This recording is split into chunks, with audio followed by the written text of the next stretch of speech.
Showing you here is sort of the beginnings. We have a model. This is a model of a mining vehicle. It's a tractor basically, and what it is, it's a wireframe, and this is a very common way that we begin a project. We begin with the objects in a wireframe mode, and this is how we would be working on this object. We would actually be in this software, and we would actually be modifying it or modeling or creating it in this type of a form. And then once you have completed this part of the process, you then go on to a process of surfacing. And so since this one already has been surfaced, I'll show you what the surfacing looks like. First of all, I'm going to show you just a shaded look so you can see that these different surfaces are delineated by different colors.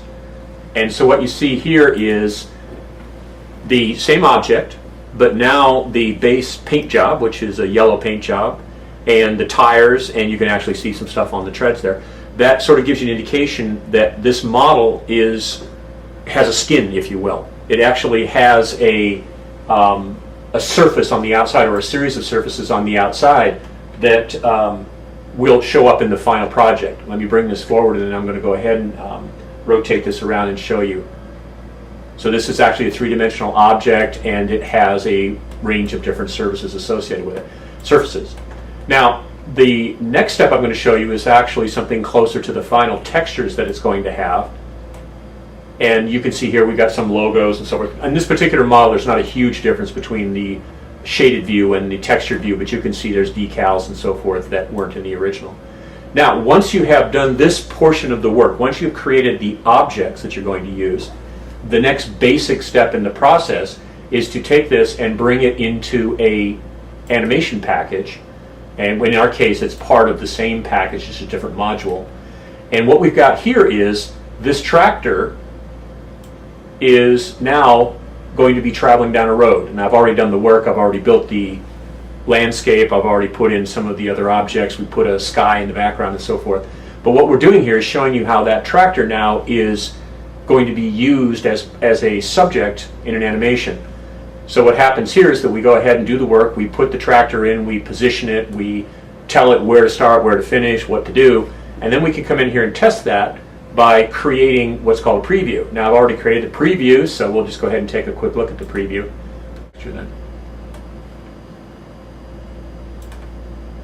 Alright, so we're going to make a preview. We're going to select the actual frames that we want to have in our preview. We could start this at frame 0, the very beginning of the animation, or we could select a portion of it to take a look at. In this case, rather than do the whole thing, which is going to take too much time, I'm going to go ahead and just select out a range of frames that we're going to take a look at. So I'll do frame 300 to frame 600. So what the computer now is doing is calculating the motion, and it's actually building a series of individual positions. In this case, they will come across as frames. And it's going to show us in rough what the animation is going to look like. So once this finishes, we'll be able to play it back at real time. Right now this is slower than real time because the calculations are being performed. So now we have an opportunity to look at this thing in real time with our playback, and you'll be able to see the speed at which it would actually travel in the final animation. So there's our object. It's now animated. It's now moving down the road, and this portion of it is just sort of a test to show us what it is that the animated side is going to look like. Now, once that's complete, what we do is we render out. We have the computer actually render individual frames, typically 30 frames per second, and we save each of those individual frames that get rendered, and we bring those together and we create a video, an animated video, and in this case we're in Premiere, which is our typical editing software. And I've already done the work, I've already brought it in. And what we'll be able to do here is see just a short animation clip of the final rendered frames, and there's also some audio with this.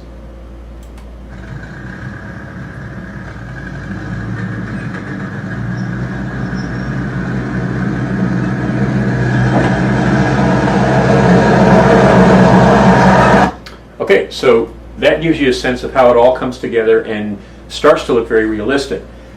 I've also got a few individual rendered frames here just to give an idea of how we can do the finished look. These are a little bit different. Each one of them has little changes, but as you proceed and put the finishing touches on a project, you're looking at things like, what does the ground look like? What kind of texture do you have on the ground? How am I shading? Where's my lighting? What does my atmosphere look like? If I'm trying to be outdoors, well, typically air isn't crystal clear. Typically air has some sort of particles in it. So as it gets farther away from the subject, it tends to dull out or blur out the background. So all of those things are factors. If you're doing something that's supposed to be photoreal, you have a laundry list of these things to consider. If you're doing something that's more illustrative, simpler, you simply go by the basic motions and the basic geometry. So here's a few examples of how this tractor might look with different treatments on the surfacing and a little bit different treatments on the lighting.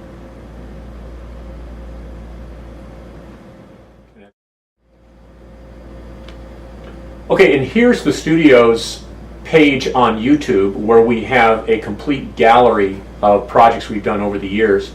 Some of these date back quite a ways and some of them are very current. One example right up front here is one that we did that was a regional spot that we did for Chevy dealers.